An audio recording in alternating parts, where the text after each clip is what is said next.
Assalamualaikum warahmatullahi wabarakatuh.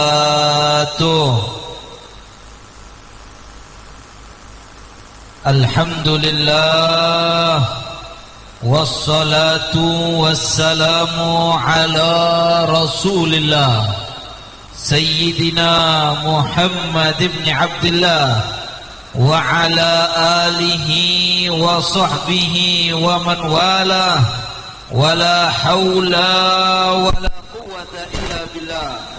Rabbi shrah li sadri wa yassir li amri wa hlul 'uqdatan min lisani yafqahu qawli. Amin. Bismillah, ma sha Allah, la yasuqul khair illallah. Bismillah, ma sya Allah, la yaghfiru su'a illallah. Bismillah, ma sya Allah, ma kana min ni'matin fa min Allah. Bismillah, ma sya Allah, la haula wa la quwwata illa billah.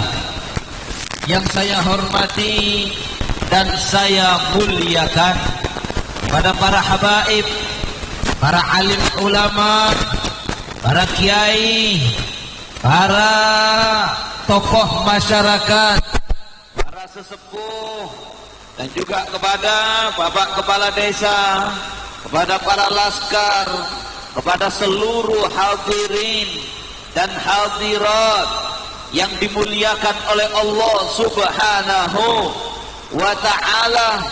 Kami tidak menyebutkan nama satu persatu daripada para kiai yang hadir tanpa sedikit pun mengurangi rasa hormat dan takzim kami kepada beliau-beliau seperti guru kami Kiai Haji Ali Salim, Masya Allah, mata'anallahu biduli hayatihi syarifah, dan para kiai yang lainnya, Kiai Saifuddin Surur, para kiai yang lainnya, seluruh hadirin yang dimuliakan oleh Allah, tuan rumah juga yang sangat dimuliakan oleh Allah.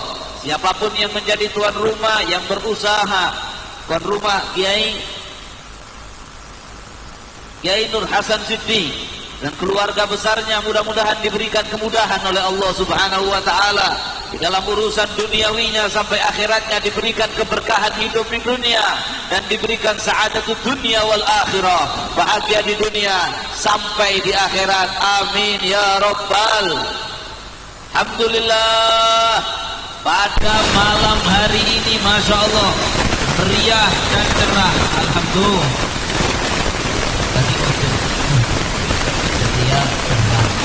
Alhamdulillah, masyarakat semangat, intinya semangat, Masya Allah, peringatan Isra wal karena kita cinta kepada Nabi Muhammad. Cinta tak cinta? Karena kita cinta kepada Nabi Muhammad, maka kita ikut berbahagia ketika Nabi Muhammad berbahagia.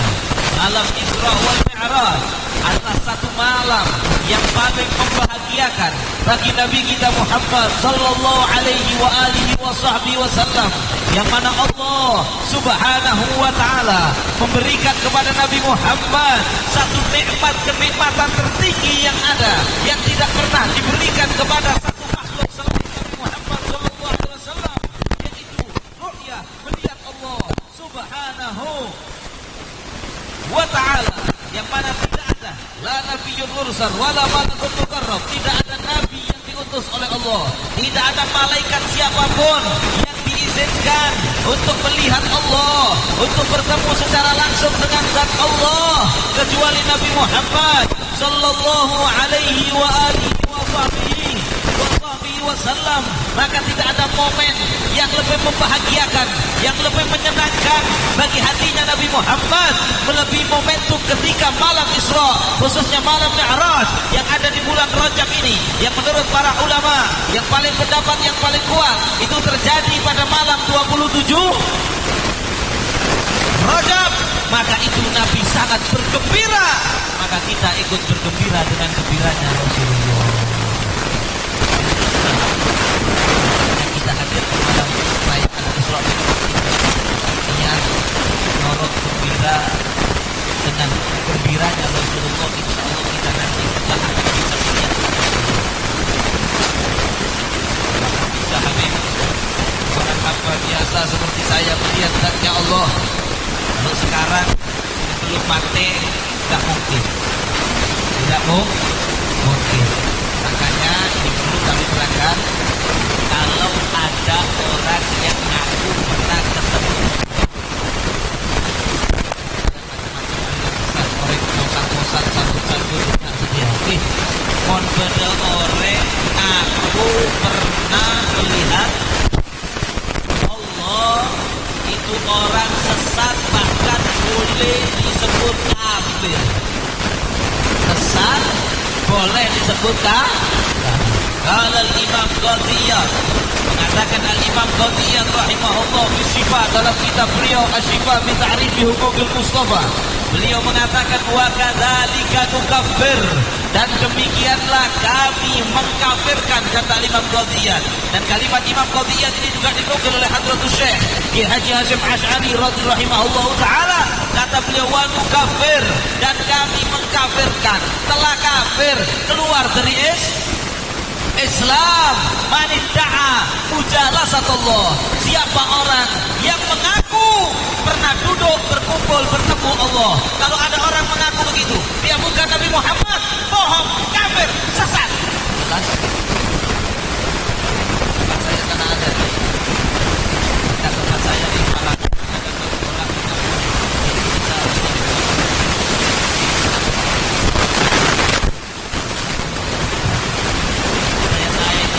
Satu, kedua, ketiga, sampai kami bertuju ke Sidratul Muntaha. Tapi malam saya bertemu dengan Allah. Ini ada di kampung saya. Mudah-mudahan di Pamekasan ini tidak ada. Maka kalau ada orang punya pendapat seperti itu,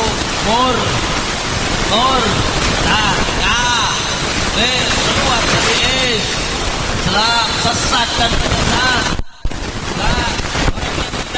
Orang yang mengaku bahwa dia urut kita sama, bisa naik langit 1245, kemudian dia mengaku bahwasanya dia yadkhulul jannah, dia itu pernah masuk ke surga. Oh, tadi malam saya jalan-jalan. Kemana jalan-jalan? Jalan-jalan ke surga. Ada juga. Oh, saya sudah pernah ke surga. Satu malam saya pergi ke surga, kemudian saya makan buah-buahan surga. Atau dia mengaku, kata Imam Qadiyah, yu'adib huril ain, mencoba bidadarinya surga. Maka orang yang seperti ini sesat, murtad, kafir menurut Al-Imam Qadiyah dan menurut ijma'il muslimin. Kenapa? Dikarenakan yang bisa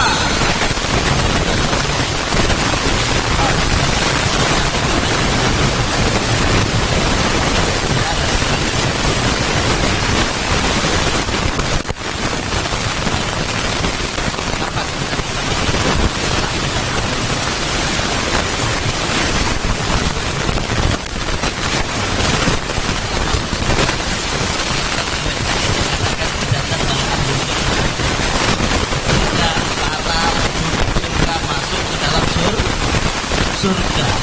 Mereka masuk surga, maka kemudian mereka akan ditanya, aturiduna syai'azikum, hei para penduduk surga, mau tidak mau kalian ditambahkan bonus kepada kalian, ditambahkan kenikmatan lebih kepada kalian. Maka para penduduk surga mengatakan, cukup ya Allah, apalagi ya Allah, Engkau telah memutihkan wajah kami dan memasukkan kami ke dalam surga, menyelamatkan kami dari neraka. Maka ya Allah, cukup ya Allah. Maka kemudian ketika mereka mengatakan seperti itu, fakushifal hijab, dibukalah hijab sehingga fanadharu ila rabbihim, sehingga orang-orang yang ada di dalam surga tanpa dipikirkan, tanpa dihayalkan, saat itu mereka ketika hijab dibuka, mereka melihat kepada Tuhan mereka, melihat kepada zat Allah yang selama ini kita sembah, Allah yang selama ini mencipta, Allah yang selama ini kita berdoa kepada Allah Tuhan yang menciptakan kita. Saat itu nanti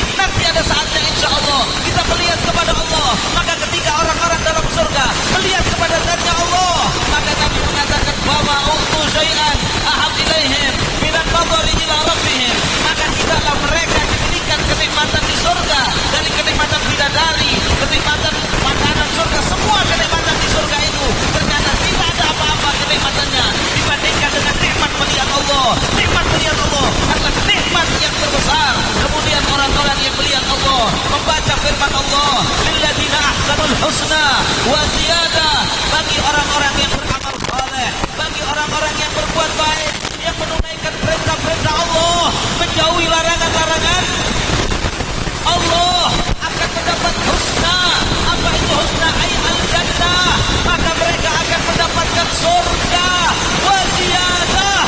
Dan bukan hanya mendapatkan surga, mendapatkan bonus. Apa bonusnya? Bonusnya an-nadhar, adalah melihat, adalah ru'yatullah. Bonusnya adalah bisa melihat kepada Allah Subhanahu wa ta'ala. Dalam ayat yang lain Allah berfirman, wujuhun yauma idzin nadhirah ila rabbiha nadhirah. Allah berfirman nanti pada hari kiamat, nanti di surga ada orang-orang yang wajahnya bersinar, gembira, bahagia. Kenapa mereka bahagia? Karena mereka melihat Allah. Allahumma ja'alna minhum ya Rabb. Ya Allah, jadikanlah yang berkumpul semuanya ini ya Allah. Mereka tinggalkan rumah mereka ya Allah, datang ke tempat ini ya Allah. Siapapun yang menyukseskan acara yang mulia ini ya Rabb.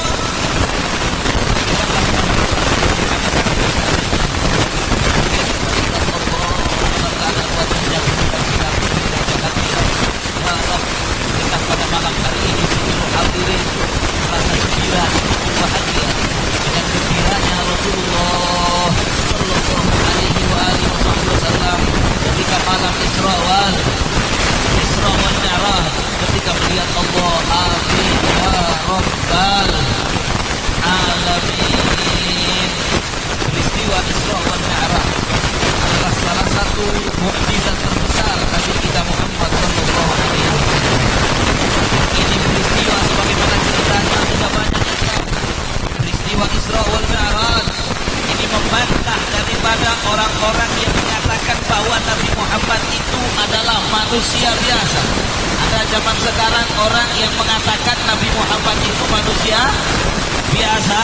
Dia biasa, memang hebat, memang cerdas, memang pemimpin yang hebat. Ini adalah sesuatu kurang ajar. Nabi Muhammad cerdas, memang pemimpin hebat. Tapi jangan lupa bahwa Nabi Muhammad itu adalah Nabi yang diutus oleh Allah Subhanahu wa ta'ala. Dan kehidupan Nabi tidak sama dengan kehidupan orang pada umumnya.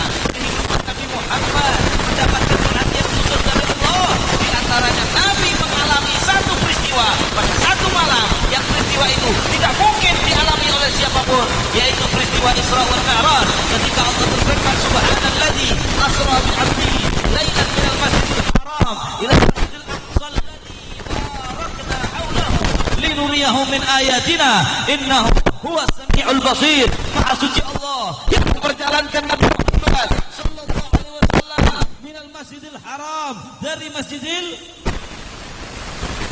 kota ilal masjidil ke Masjidil Aqsa sebeda kota antara Palestina ya. Jarak antara Mekah ke Palestina 1650 km jauh nggih.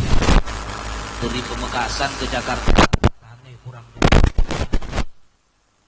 diperjalankan Rasulullah sallallahu alaihi wasallam Aqsa lailan, hanya dalam satu malam. Masuk akal tak masuk akal? Masuk tak masuk? Katanya Abu Jahal enggak masuk akal. Katanya Abu Jahal tidak masuk akal. Nah, ketika Nabi Sulaiman dari Isra Mi'raj, pulang dari Isra Mi'raj ubainal fajr, sedikit waktu sebelum waktu subuh, Rasulullah kemudian keluar setelah subuh.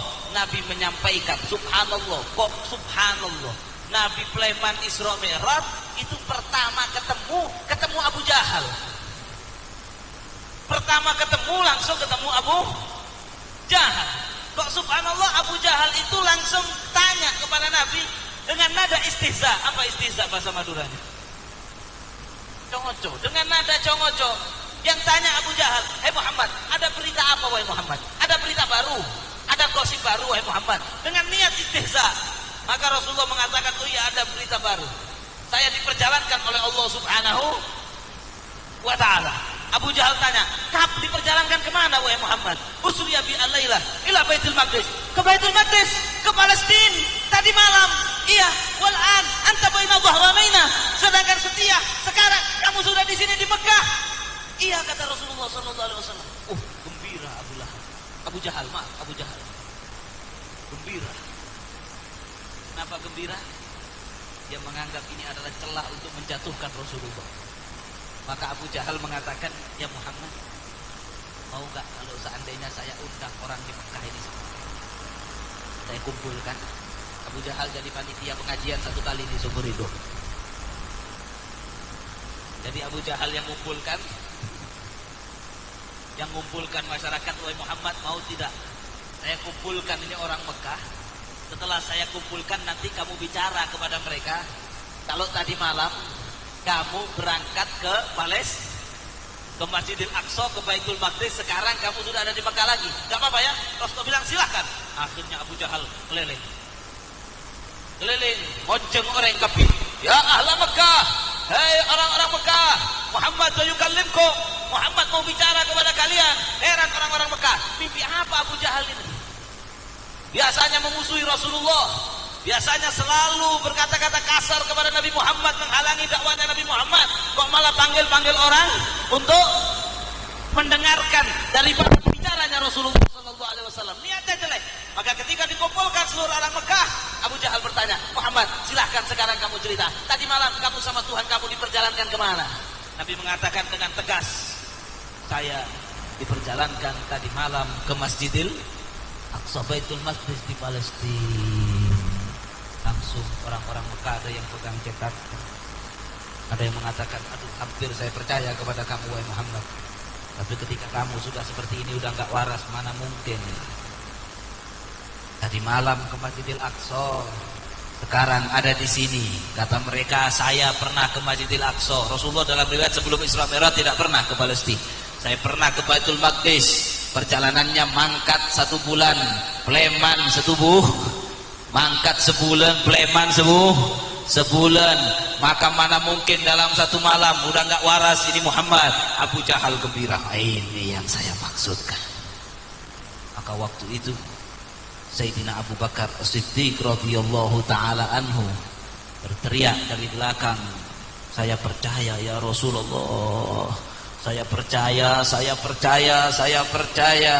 Maka orang-orang Mekah mengatakan, ya Abu Bakar, hai Abu Bakar, apakah kamu percaya kepada omongan yang tidak masuk akal ini? Sekarang ada di Mekah, tadi malam ada di Baitul Maqdis. Waktu itu belum ada pesawat, belum ada mobil. Waktu itu naik unta yang paling cepat, 1 bulan perjalanan. Sekarang ada di sini. Kata Sayyidina Abu Bakar As-Siddiq, demi Allah, seandainya Rasulullah mengatakan yang lebih jauh dari itu, saya percaya. Jangankan Nabi Muhammad tadi malam diperjalankan oleh Allah ke Baitul Maqdis, sedangkan saya percaya ada kabar yang turun dari langit pagi dan siang. Saya percaya.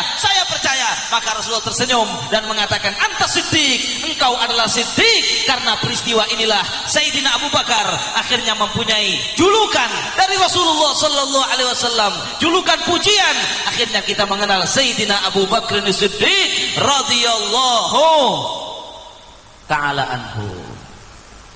Akhirnya ada yang ngomong sama Nabi, ya Muhammad, kalau benar kamu tadi malam ke Baitul Maqdis, tolong ceritakan kepada kita, Baitul Maqdis itu gimana? Posisinya dekat gunung apa jauh?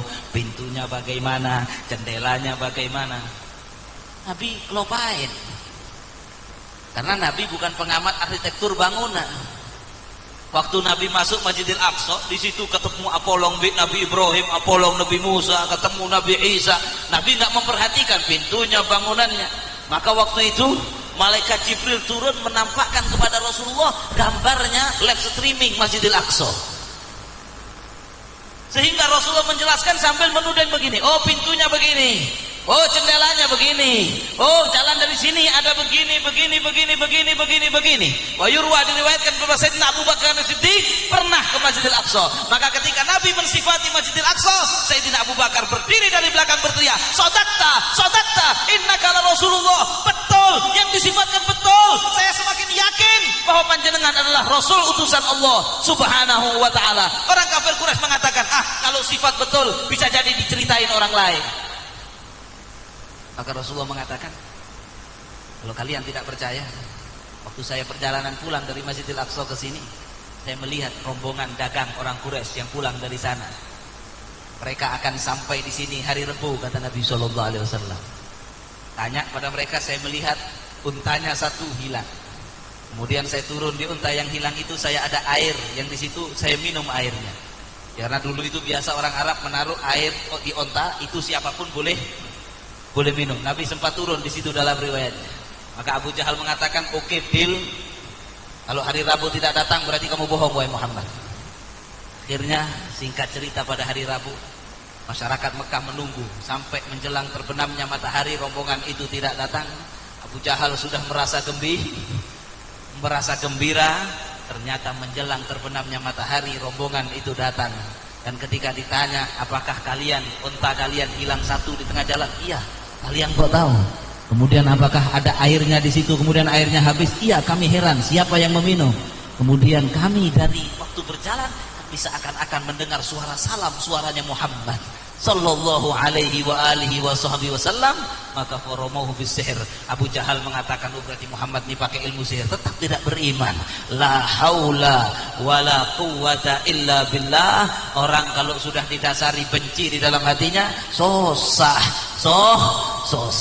Ada orang benci sama ulama yang baik, kalau sudah benci walaupun dilihatkan baiknya semua tetap benci, yaitu sudah mungkin sudah tertulis minal asqiya, tertulis di Lauhul Mahfuz, orang ini termasuk orang yang celaka seperti Abu Jahal. Na'udzubillahi min dzalik. Maka kita percaya sebagaimana Sayyidina Abu Bakar As-Siddiq, perhatikan ini penting. Sayyidina Abu Bakar As-Siddiq bukan orang bodoh, bukan orang yang tidak mempunyai akal, bukan orang yang tidak cerdas. Sayyidina Abu Bakar sangat cerdas, tetapi dari cerdasnya Sayyidina Abu Bakar tidak memikir, oh Nabi ke Masjidil Aqsa balik dalam waktu satu malam. Itu Sayyidina Abu Bakar mikirnya begini, oh Allah yang memperjalankan, gak ada yang gak mungkin bagi Allah. Akal saya yang tidak mampu, bukan berarti tidak bisa. Buktinya sesuatu yang tidak masuk akal bagi Abu Jahal 1400 tahun yang lalu, sekarang masuk akal. Sekarang dari Mekah ke Masjidil Aqsa balik satu malam bisa. Sekarang ada kereta cepat dari Mekah ke airport 20 menit. Kemarin saya nyoba 20 menit dari Mekah sampai Bandara Jeddah. Dari Bandara Jeddah kalau naik private jet itu 1 jam sudah nyampe Masjidil Aqsa. Balik lagi belum subuh sudah sampai. Masuk akal bagi orang zaman sekarang. Orang dulu belum nyampe akalnya, paham? Akalnya belum nyampe. Jadi sudahlah, Sayyidina Abu Bakar, ayo kita mencontoh Sayyidina Abu Bakar. Sayyidina Abu Bakar itu mengatakan dalam mengimani Rasulullah, kata Sayyidina Abu Bakar, Allahumma rzuqni i'tiqadal juhal. Ya Allah, berikanlah saya dalam beriman, beriktikad, percaya dengan apa yang disampaikan Rasulullah. Cara berpercayanya orang bodoh. Nabi bilang A, Nabi bilang B, Nabi bilang ke kanan, Nabi bilang ke kiri, percaya. Buang logika, jangan menyembah logika. Banyak orang sekarang yang menjadi sesat, posang gara-gara terlalu menuhankan logika. Ada orang yang tidak mau wudhu, saya pernah ketemu juga ya. Tanya, kenapa tidak mau wudhu? Tidak masuk akal Habib. Lawung, mohon maaf, yang ketut di mana, yang dibasuh di mana? Menurut saya tidak masuk akal. Akhirnya nggak mau wudhu. Akhirnya gara-gara tidak wudhu, na'udzubillahi min dzalik, sholatnya nggak sah, abajeng tak sah, neraka sudah, na'udzubillahi min dzalik. Padahal kalau diteliti ternyata wudhu itu luar biasa membersihkan bakteri, macam-macam sudah luar biasa. Gak bisa dikatakan, kalau saya mau cerita ini panjang. Intinya jangan terlalu menuhankan logika. Allah berfirman, wa ma utitum minal ilmi illa qalila. Hai manusia, tidaklah kalian diberi ilmu pengetahuan kecuali hanya sedikit. Tidaklah kalian diberi ilmu pengetahuan kecuali hanya sedikit. Ada orang yang zaman sekarang protes kepada syariat-syariat aturannya Allah. Ada orang-orang yang protes, wah ini secara logika nggak masuk akal. Masa kalau anak laki-laki dapat warisan 2 kali lipat, kalau anak perempuan 1? Adil itu. Apa itu? Lidzakari mithlu hadzal unthayain. Konsep apa itu? Itu udah usang, itu sudah tidak relevan diterapkan di zaman sekarang. Insyaallah orang Madura dijauhkan daripada pemikiran-pemikiran sesat seperti ini. Amin ya Rabbal. Ternyata ketika dikaji orangnya yang salah. Quran nggak mungkin salah. Seperti tadi Abu Jahal menganggap Nabi Muhammad pasti salah, nggak mungkin ke Masjidil Aqsa balik lagi, ternyata akalnya yang salah. Contoh masalah warisan tadi, ketika dipikir lagi ternyata Allah menjadikan orang laki-laki warisannya 2 kali lipat, karena seorang laki-laki itu di dalam hartanya ada hartanya istri. Betul bapak-bapak? Oh, ibu-ibu yang jawab. Ketika bapak-bapak punya uang di PC 1 juta, di dalam uangnya suami ada haknya istri, nafkah makan untuk istri, pakaian untuk istri. Tetapi di uangnya istri sopung haknya suami, maka tidak boleh bapak-bapak minta uangnya istrinya, kecuali kalau dikasih sedekah. Karena di uangnya suami ada haknya istri, ada haknya anak, maka seorang lelaki warisannya 2 kali lipat. Adil tak adil? Adil. Akalnya orang-orang itu yang keliru. Maka mudah-mudahan daripada peringatan Isra wal Mi'raj ini kita tidak menjadi orang yang menyembah akal, tetapi kita mengutamakan iman kepada Allah. Ingat, iman kepada apa saja yang datangnya dari Allah, iman kepada apa saja yang datangnya dari Rasulullah, iman kepada apa saja yang sudah disepakati oleh para alim ulama, disepakati oleh para alim ulama dari zaman ke zaman, dari kiai-kiai yang dulu. Maka kalau ada yang zaman sekarang menyimpang dari ulama yang dulu-dulu, menyimpang dari Quran, menyimpang dari hadis, buang jauh-jauh. Siap nih? Macam-macam. Ada yang bilang Rasulullah manusia biasa, ada yang bilang Rasulullah sama Allah sederajat. Ini juga gila juga. Ada yang bilang orang kalau istrinya haid dikumpulin nggak apa-apa, oh tetap wajib sholat, ya tetap wajib sholat. Ulama ijma dari dulu, 4 mazhab mengatakan orang yang haid itu tidak boleh sholat, bahkan haram melakukan sholat. Ada orang baru muncul, nggak tahu sanadnya dari mana, tiba-tiba menyelisih seluruh ulama Ahlussunnah wal Jamaah di seluruh dunia. Akan ingat, Nabi pernah berpesan jauh-jauh hari. Rasulullah sallallahu alaihi wasallam pernah berpesan, iftaradatil yahud ala 71 firqah wa iftaradatil nasara ala 72 firqah wa sataftariqu ummati ala 73 firqah kulluha finnar illa wahidah. Kata Nabi, umat Yahudi terpecah belah menjadi 71 golongan, Nasara terpecah belah menjadi 72 golongan, sedangkan umat Nabi Muhammad, umat Islam terpecah belah menjadi 73 sekte, pahaman-pahaman yang berbeda-beda, yang mana dari pemahaman akidah yang berbeda-beda. Kullu afinnar, semuanya masuk neraka illa wahidah, kecuali yang selamat 1. Siapa yang selamat? Nabi ditanya, siapa yang Rasulullah yang selamat? Kata Nabi, ma ana alaihi wa ashabi. Yang selamat yang keyakinannya enggak engkau, enggak para sahabat. Dalam riwayat yang lain Nabi mengatakan al-jamaah. Yang selamat adalah yang keyakinannya cocok lebur dengan keyakinan mayoritas umat Islam di seluruh dunia. Karena Nabi bersabda, umatnya Kanjeng Nabi tidak akan sepakat dalam kesesatan.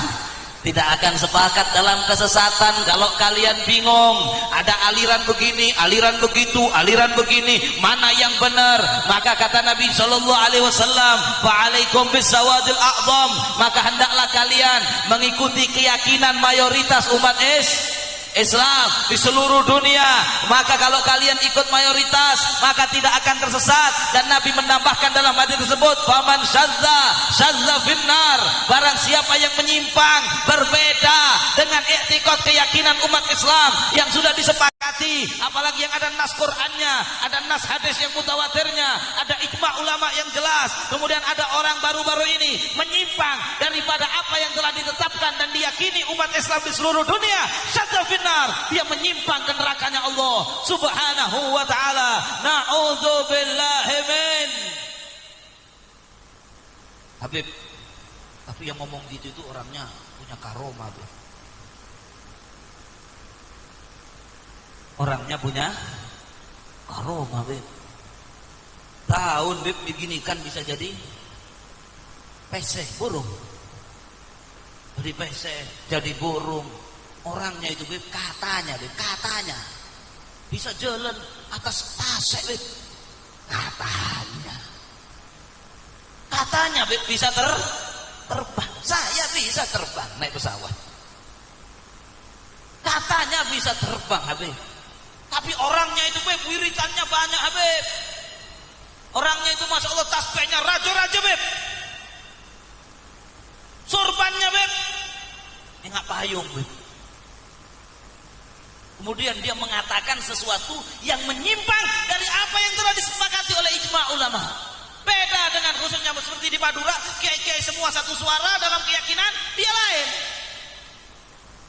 Seperti tadi misalnya, semua dari dulu orang perempuan haid haram sholat, sudah nggak ada, tiba-tiba lain.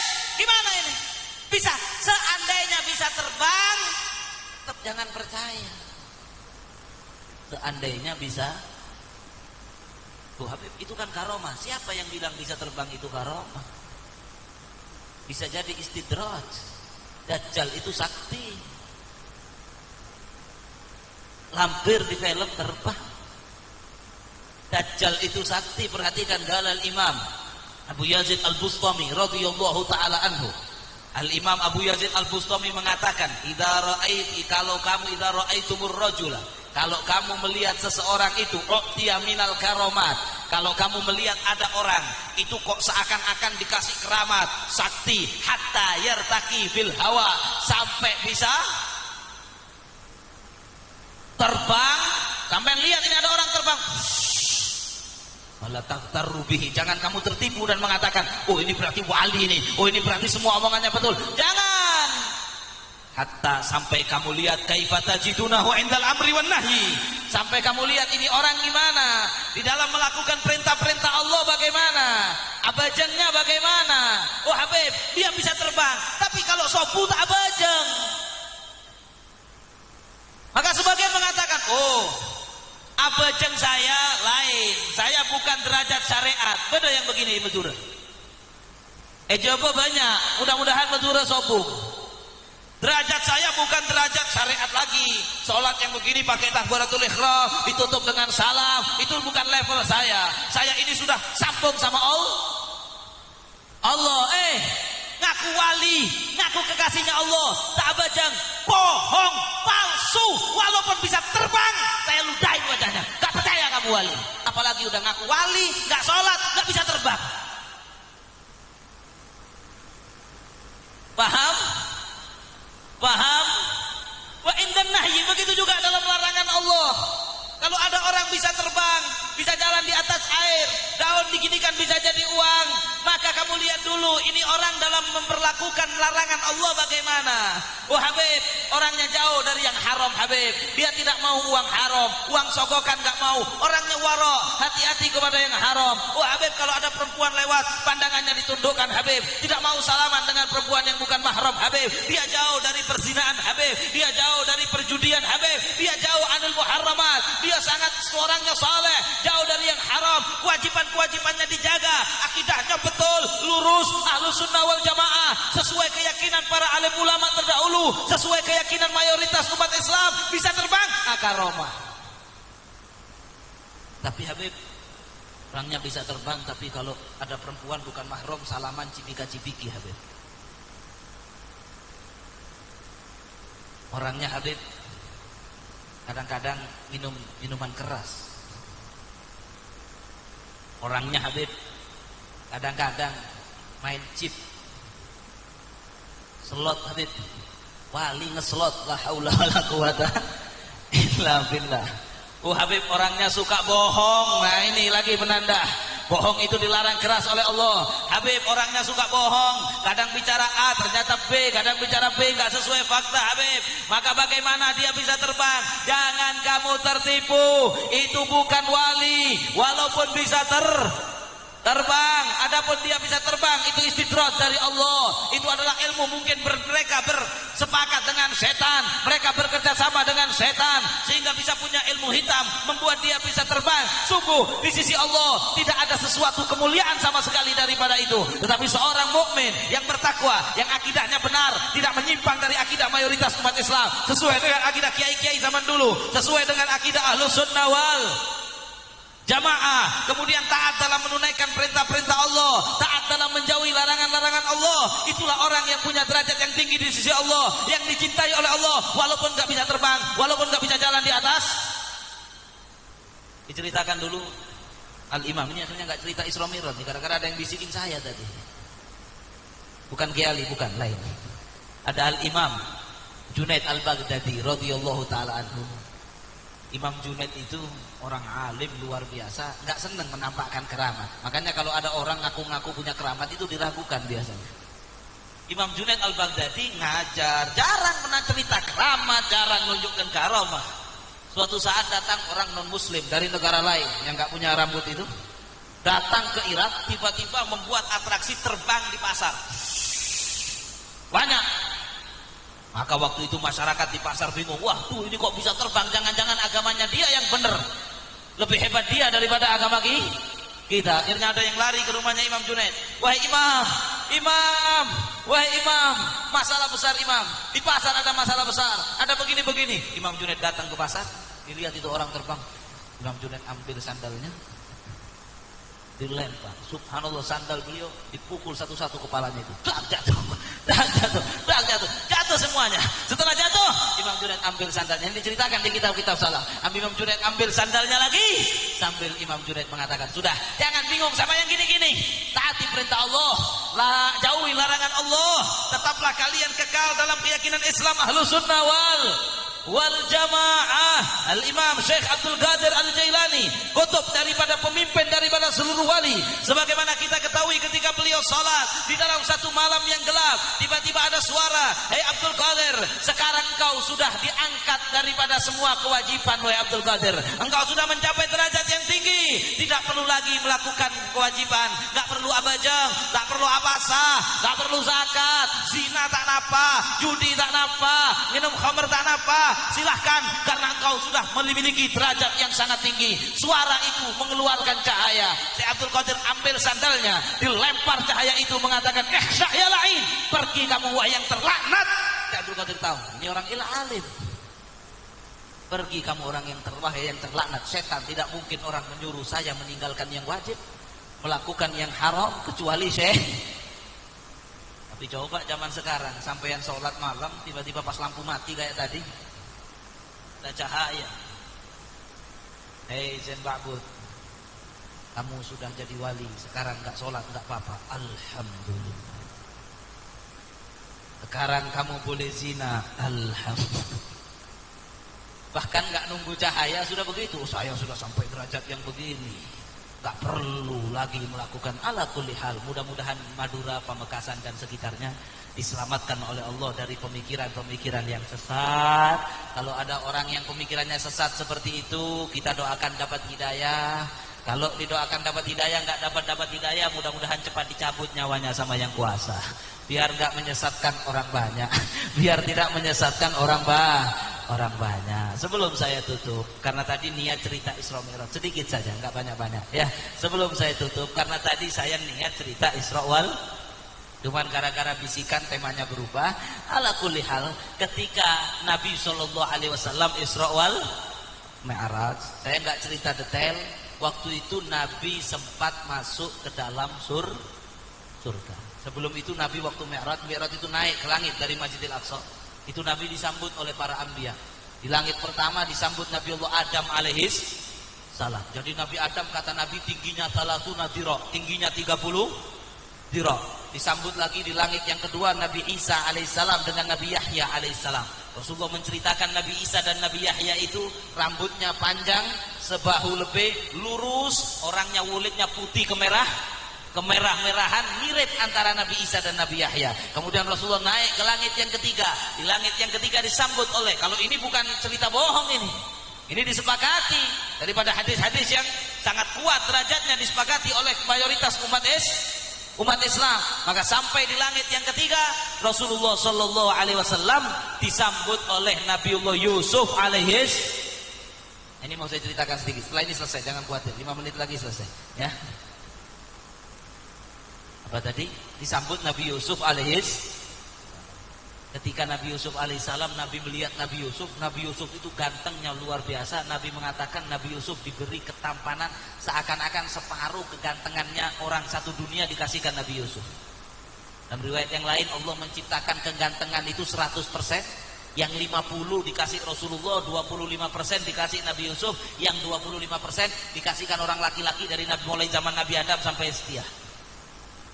Jadi kalau sampai merasa ganteng cuma dapat 0,000,000% Singkat cerita, Nabi naik langit yang keempat, disambut Nabi Idris. Naik langit yang kelima, disambut Nabi Allah Harun. Rasulullah menceritakan Nabi Allah Harun jenggotnya panjang, separuh warna putih, separuh warna hitam. Disambut Nabi Allah keenam, disambut langit keenam, disambut Nabi Musa. Langit yang ketujuh, disambut Nabi Ibrahim. Di situ Nabi Ibrahim berpesan kepada Rasulullah. Sebenarnya panjang ceritanya. Nabi Ibrahim berpesan kepada Rasulullah, ya Rasulullah, perintahkanlah umatmu untuk menanam tanaman-tanaman surga. Apa tanaman surga? Yaitu membaca la haula wala quwata illa billah, memperbanyak membaca la haula wala quwata illa billah. Dalam riwayat yang lain, subhanallah walhamdulillah wala ilaha illallah wallahu akbar. Ayo ini sering-sering kita baca. Kemudian Rasulullah dari situ, kemudian pada akhirnya yang ingin saya ceritakan, Nabi mau masuk ke dalam surga. Ini yang mau saya ceritakan. Ketika Nabi mau masuk surga, ini saja satu poin. Itu di pintu surga ada tulisannya. Agak aneh tulisannya. Apa tulisannya? Tulisannya gini, Al-Qard bi thamaniyati asyar, as-sadaqah bi asyri amsalihha wal gharad bi thamaniyati asyar. Tulisan di pintu surga itu begini: memberikan sedekah pahalanya dikali lipatkan 10 kali lipat, memberikan pinjaman dikali lipatkan 18 kali lipat. Belum belas kali lipat. Sedekah 10 kali lipat. Memberi pinjaman uang 18 kali lipat. Maka Nabi bertanya kepada malaikat Jibril malam Isra Mi'raj, ya Jibril, ma balul gharad afdal minas sedekah? Wahai Jibril, kenapa memberi pinjaman kok bisa lebih afdal daripada memberi sedekah? Kata malaikat Jibril, iya ya Rasulullah, dikarenakan orang kalau hutang itu pasti karena kepepet. Betul apa tidak? Montak kepepet tidak cari pinjaman. Kalau ada orang nggak kepepet cari pinjaman, orang gila neganya mana? Habib, orang maaf Habib, kata ya Rasulullah, orang kalau hutang itu kepepet.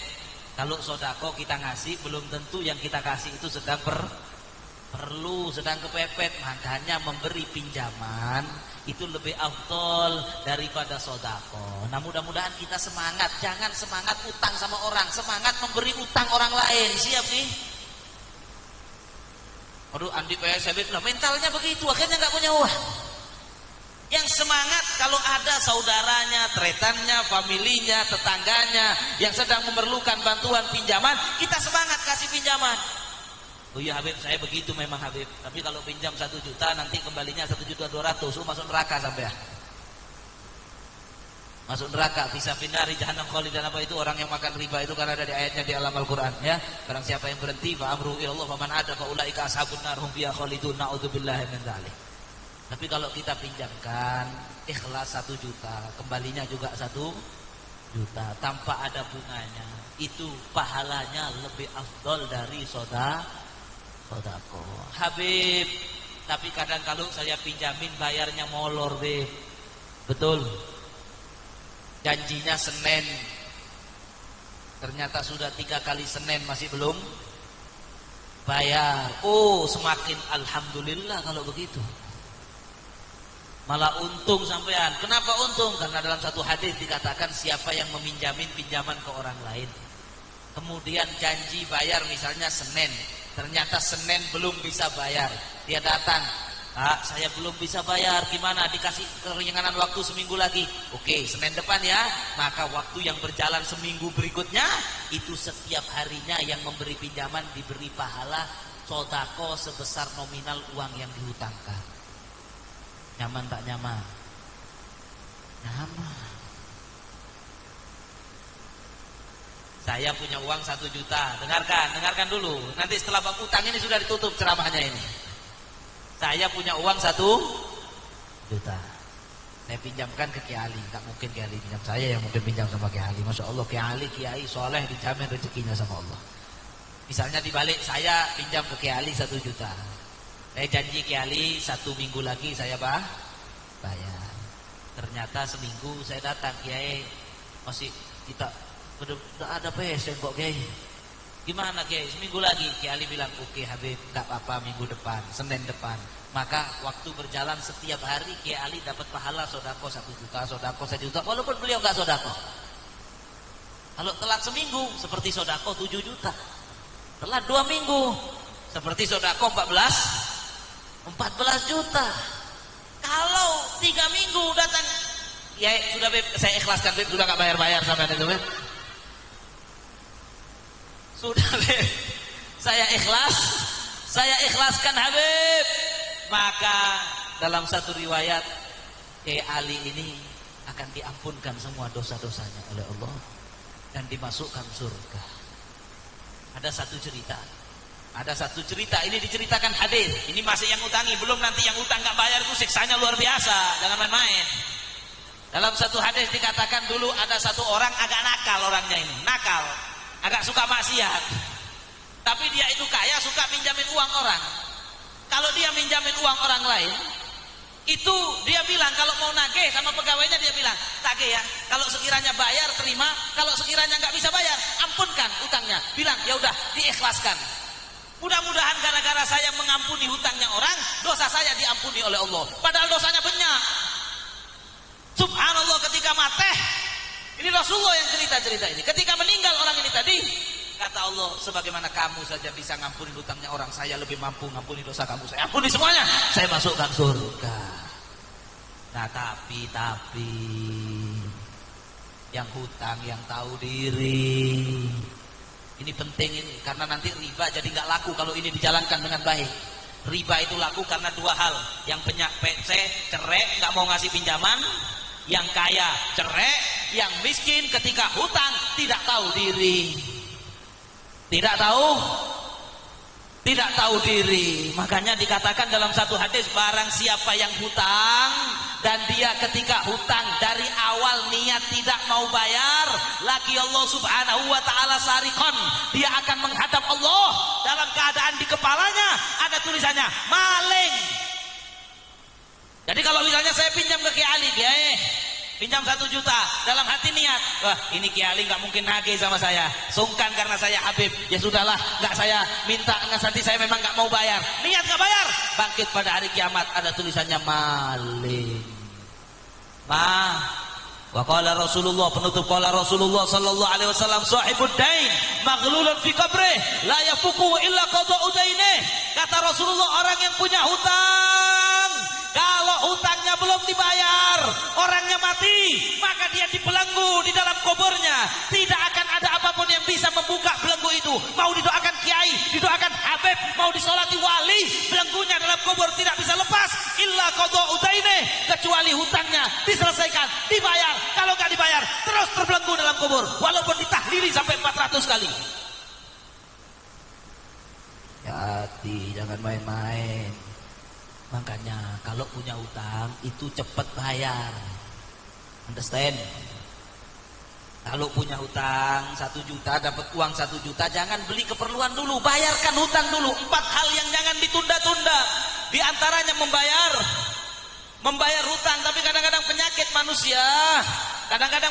manusia punya utang sama orang nggak dibayar, jalan-jalan update status OTW ke sana, OTW ke sini, umroh, utang nggak dibayar, berangkat umroh, update status foto di depan Ka'bah. Orang yang meminjamkan uang kurang ajar, utang saya nggak dibayar, berangkat ini salah. Jangan seperti itu. Mudah-mudahan kita dijauhkan dari itu semuanya.